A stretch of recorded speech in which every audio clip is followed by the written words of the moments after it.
Before the first black ship ever touched the sand at Troy, the war was already lost. The Greeks were not destroyed by a foreign enemy.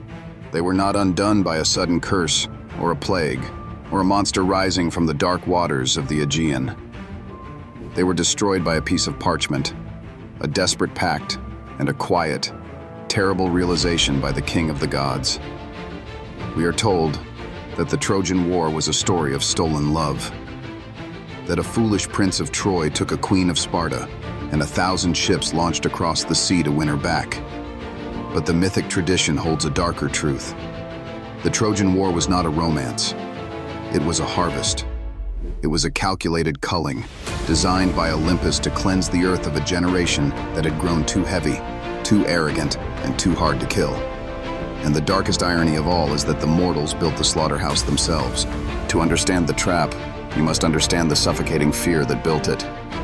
A generation before Troy, Greece had nearly torn itself apart in the mud before the 7 gates of Thebes.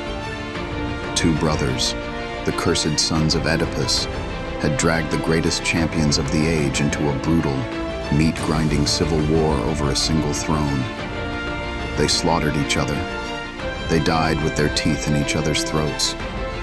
The fields were choked with ash and bronze, and the survivors looked around at their ruined cities and broken lines of succession with absolute terror. They learned a hard, unforgettable lesson. Greek could not afford to bleed Greek. The realms were too fragile.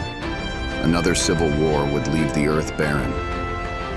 But then came Helen. She was the daughter of Zeus, raised in the court of Tyndareus, the king of Sparta. Her beauty was not merely physical, it was a divine weight. It was a terrifying, unseen tide that dragged every ambitious man in the known world toward her father's halls. Dozens of kings, princes, and warlords arrived in Sparta to claim her hand. They did not come alone. They brought with them retainers, restless soldiers, insults, and the silent, heavy threat of unsheathed iron. They sat at the feasting tables, drinking Tyndareus's wine, while looking at each other with the cold, measured eyes of men weighing the cost of burning their neighbors' fields. King Tyndareus realized he was holding a torch in a room full of dry dust. The memory of Thebes hung over the great hall like a shroud. If he chose one man to marry his daughter, the other 49 would unite in their humiliation. They would slaughter the victor, burn Sparta to the bedrock, and plunge the world back into the nightmare of total war. Paralyzed by the dread of what would follow, the king stalled his decision for days.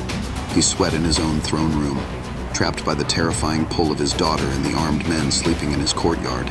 It was here, in this atmosphere of suffocating paranoia, that the sharpest mind in the world stepped forward and made the greatest mistake of his life. Odysseus, the young king of Ithaca, looked at the gathered warlords and saw only a room full of dying men. He did not want to die with them. He did not even want Helen. He wanted her cousin, Penelope, and he wanted to sail back to his rocky island in peace. So he approached the terrified king of Sparta in secret. He offered Tyndareus a blood-bound pact to escape the room alive in exchange for Penelope's hand. Tyndareus eagerly agreed. Odysseus stood before the hostile armed suitors and proposed a vow. Before Tyndareus announced the winner, Odysseus declared, "Every single man in the room must swear an oath, not a gentle promise of good faith, a blood pact bound before the gods of the underworld, whose punishments for oath breakers are absolute and eternal. They would swear that whoever won Helen's hand would be shielded by the collective swords of Greece. If any man, from within their borders or beyond the sea, ever tried to steal her, every king in the room was spiritually bound to raise their armies and wage unrelenting war against the thief." It was a pact of shared ruin. It was brilliant in its absolute severity. It ensured that an attack on one was a declaration of blood debt against all. It made the cost of taking Helen so profound that no sane man would ever dare attempt it. The kings, desperate to avoid another Thebes, agreed. They did not simply speak the words. The ritual of binding was severe. They brought a magnificent stallion into the center of the courtyard. They slit its throat and hacked it apart on the paving stones. Pausanias, the ancient geographer, tells us that the kings of Greece were made to step barefoot directly onto the severed, bleeding pieces of the horse. standing on warm flesh and pooling blood, with the scent of copper heavy in the air. The kings of Greece swore the Oath of Tyndareus. Then, Menelaus was chosen as the husband. The tension in the courtyard finally broke. The other kings exhaled, wiped the drying blood from their feet, mounted their chariots, and rode back to their kingdoms. They believed they had secured peace for a generation. They believed their thrones were safe. They did not look up. High above the ash and the stone, Zeus had been watching. The king of the gods had a problem. The earth was suffering. The mythic tradition of the Cypria tells us that the world was groaning under the sheer weight of humanity. Specifically, it was choking on the demigods. Men who were half divine, men with skin like bronze and pride like fire. There were too many of them. They did not die of old age, they only died by violence, and there was simply not enough violence to keep their numbers down. Zeus looked down at the earth and heard it begging for relief. A culling was required. He needed a massive, world-altering fire to burn away the age of heroes and leave the earth quiet again. But how do you kill the greatest warriors ever born? You cannot strike them all with lightning without tearing the fabric of the world apart. You need them to kill each other. You need a snare. Zeus looked down at Sparta. He saw the slaughtered horse. He saw the blood drying on the stone. He saw the treaty. Odysseus believed he had built a shield.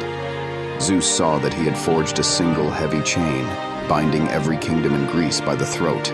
The kings were tethered together. If someone pulled that chain, every throne in the Greek world would be dragged into the same fire.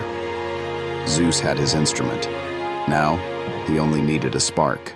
He did not choose a Leviathan to start his war. He did not send a plague to rot their crops. He chose the sharpest weapon in the divine arsenal, vanity. Zeus gathered the divine host for the wedding of Peleus and Thetis, laying the snare for his war. He deliberately ensured that Eris, the goddess of discord, was turned away at the door. He knew exactly what she would do in retaliation. He watched as she threw the golden apple into the crowd, a beautiful cursed thing inscribed with the words, "For the fairest." He knew Hera, Athena, and Aphrodite would demand a judge, and he specifically chose Paris to make the choice. Paris was a weak, lustful shepherd prince of Troy, entirely blind to the vast, cold designs of the gods. He was a boy who could be easily bought. Zeus knew exactly what Aphrodite would offer the boy to win the contest. She did not offer him wisdom or an empire. She offered him the most beautiful woman in the world. She offered him Helen. When Paris sailed to Sparta, he thought he was enacting a grand, daring adventure. He broke bread at the table of Menelaus, accepting the sacred protection of a guest, all while watching the king's wife.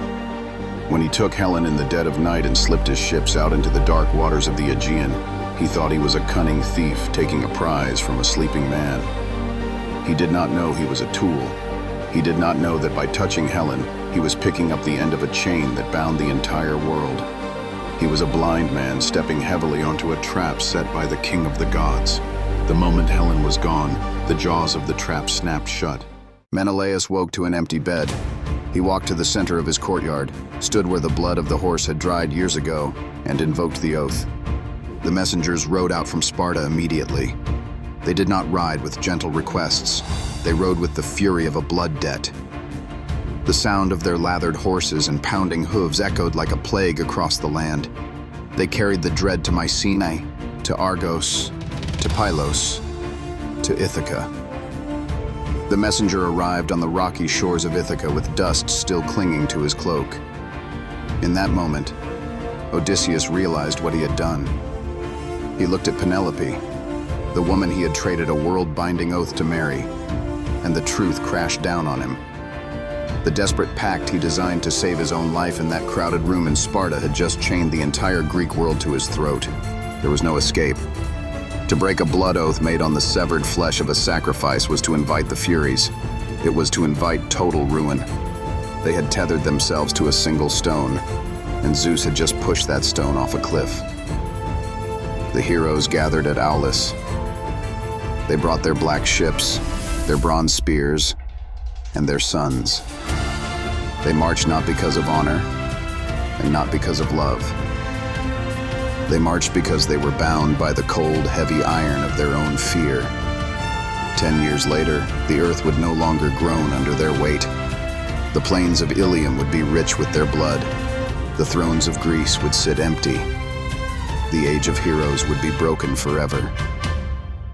Odysseus forged a chain for peace. Zeus used it to butcher a generation. And the earth finally was quiet.